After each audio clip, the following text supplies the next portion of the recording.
तीन हजार ये हम हमारे जो क्या रखे हैं हम लोग क्या बोलते हैं सीए का कहना ये है जब इसको अकाउंट बंद करो इन्हें फोन लोगों में भी जाते हैं काबुल साहित्य अलग है यार। अरे जब आदमी काम करने पेंशन में कुछ नहीं कर जाता है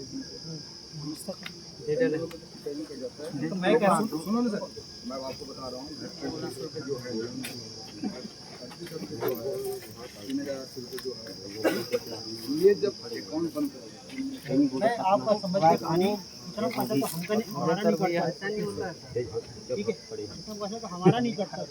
मैं आपको लगभग बता रहा हूँ कितना मेरा तो खुद 6,000 कट जाता है बताओ 6,000 कैसे कटे कट जाता है सर कट जाने से आप काट रहे हो वाला मानेंगे नहीं तो उसको भी आप अगर बोलो तो मैं अभी मैं अपने सीए बुक को बुलाता हूँ पूरा वर्करों का सीए को बुलाता हूँ वो आपको हिसाब देगा है ना जो हमको समझाया सुनिए ना आपको समझाया हाँ और आपको वर्कर समझा आप वर्कर आपके अंदर वही बात को मैं इन लोग को समझाता हूँ ठीक है परसों हम लोग को पूरा वर्करों का आपको क्या दिमाग दे रहा है वो क्या करा आप सीईओ को पर्सनल रखे हो लेकिन सुनो लेकिन जितना हमारा चलान है ना 3 लाख 4 लाख जितने भी चलान है पेमेंट के पहले हर वर्कर के मोबाइल में मैसेज आ जाता है 1400 1800 2000 जितना भी है हर वर्कर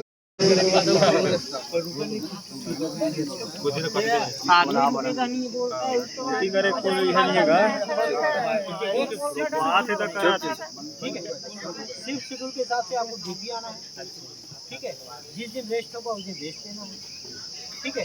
अगर ये पवाते हैं तो आप उठते हो तो ये अतिरिक्त है लेकिन आप बोलोगे कि अपने हिसाब से छुट्टी मार लिए ठीक है नहीं बता छुट्टी भी मार सकते हो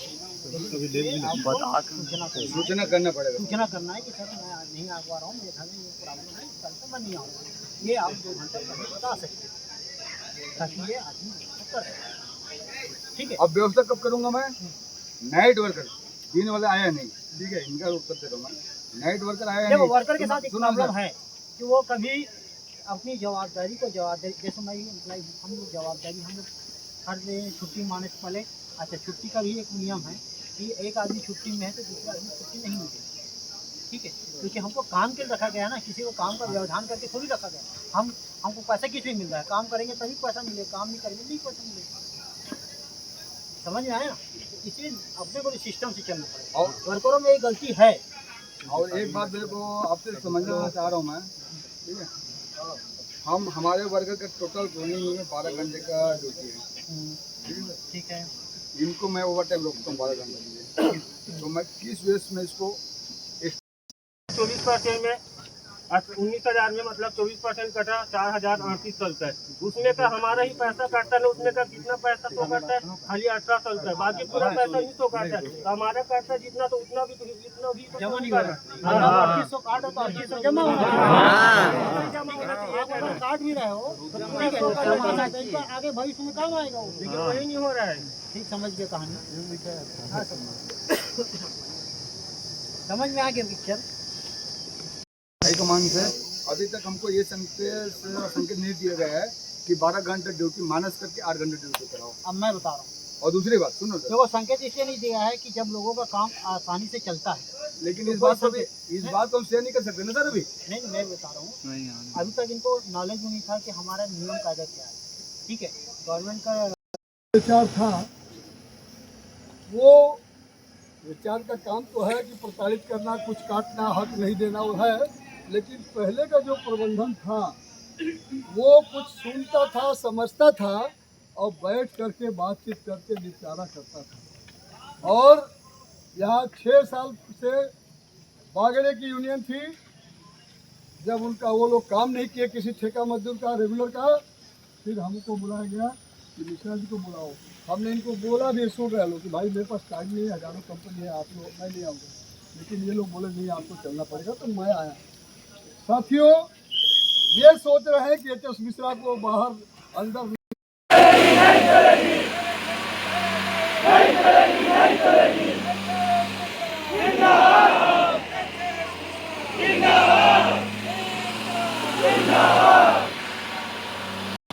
नहीं है, उनका भी वो अगर स्किल्ड है, बढ़िया गाड़ी चलाता है तो उनको ड्राइवर बनाओ, ऑपरेटर है तो उनको ऑपरेटर बनाओ।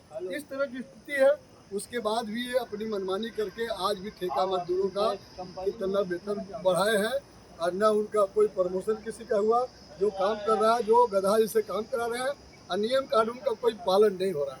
इसलिए हम आज ये रेगुलर मजदूर और ठेका मजदूर और हमारे रोलिंग मिल के लोग जिनके साथ अभी बहुत बड़ा अन्याय हुआ, जिन्होंने पैसा काटा है, हम खास करके उसके लिए बैठे हैं और वेतन संशोधन और इंक्रीमेंट के लिए।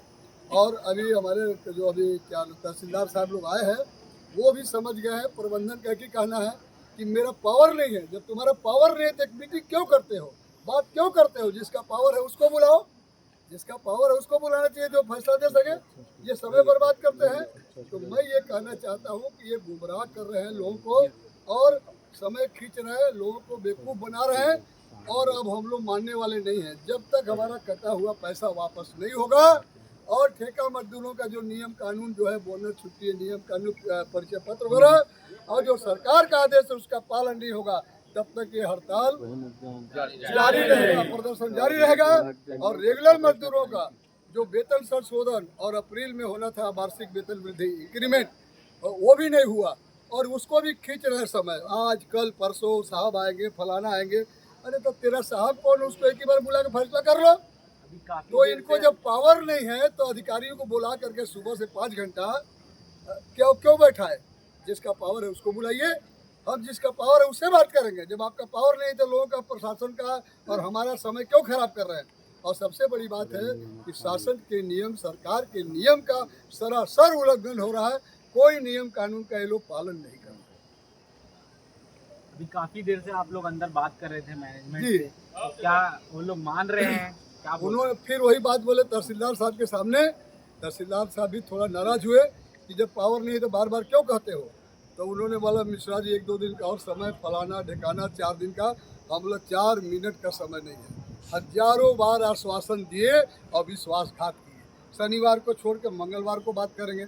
हम लोगों ने पूरा कम से कम 5-6 साल से इनके आश्वासन में अभी तक चल रहे थे, लेकिन आज हमने अपने तहसीलदार साहब को ही बोल दिया, ये जब तक हमारा डिमांड पूरा नहीं होगा, डिमांड नहीं, जो हमारा काटा गया पैसा है और संशोधन, वेतन संशोधन और वो जो इंक्रीमेंट है वो नहीं होगा और ठेका मजदूरों का नियम कानून और उनका भी रेगुलर भर्ती नहीं होगा, प्रमोशन नहीं होगा, तब तक ये प्रदर्शन जारी रहेगा। कितने मजदूरों का पैसा काटा गया और कितना पैसा काटा? 118 रोलिंग मिल के 118 कर्मचारियों का पैसा काटा गया है और कम से कम यहाँ 450-500 मजदूर काम करते हैं जिनका ओवर टाइम आज भी डबल नहीं है और उनका कोई नियम कानून नहीं है, कोई वेतन पर्ची नहीं है, कोई आई कार्ड नहीं है, कुछ नहीं है उनके पास। गधा जैसे काम कराते हैं और धमकी चमकी दे करके सुपरवाइजर बोलता गए भगा देंगे, ज़्यादा नेतागिरी करोगे तो जो अपना अधिकार मांगता है, जो अपनी हक की बात करता है, उसको नेता बनाते हैं। नेता तो हम हैं, मजदूर थोड़े नेता है। ये बात भी निकल कर आ रही है कि यूनियन में जुड़े मजदूर हैं, उनका ही वेतन काटा। हाँ, ये भी बात सही है। जो यूनियन करेक्ट, जो यूनियन के मेंबर हैं, जो यूनियन के साथ हैं, उनको ये प्रताड़ित कर रहे हैं, उनको ये तरह तरह का लांछन और बदनामी लगा करके उनके खिलाफ ये अपना षड्यंत्र कर रहे हैं, पेमेंट काट रहे हैं, हाजिरी काट रहे हैं। ये बात सही है। और जो यूनियन में 10-5 लोग नहीं हैं, 10-5 तो गद्दार सब जगह रहते हैं, 10-5 जो गद्दार हैं वो इनके तलवा चाटते हैं, उनका वो नहीं काटते हैं। जो अपने अधिकार की बात करता है, सरकार के नियम का बात करता है, उसका ये भुगतान गलत करते हैं और उसके लिए सारा नियम कानून नहीं मानते हैं। अगर आगे प्रबंधन बात नहीं मानता तो क्या? तो हमारा ये हमारा जो प्रदर्शन है, जब तक मांग पूरा नहीं होगा, अनवरत चालू रहेगा।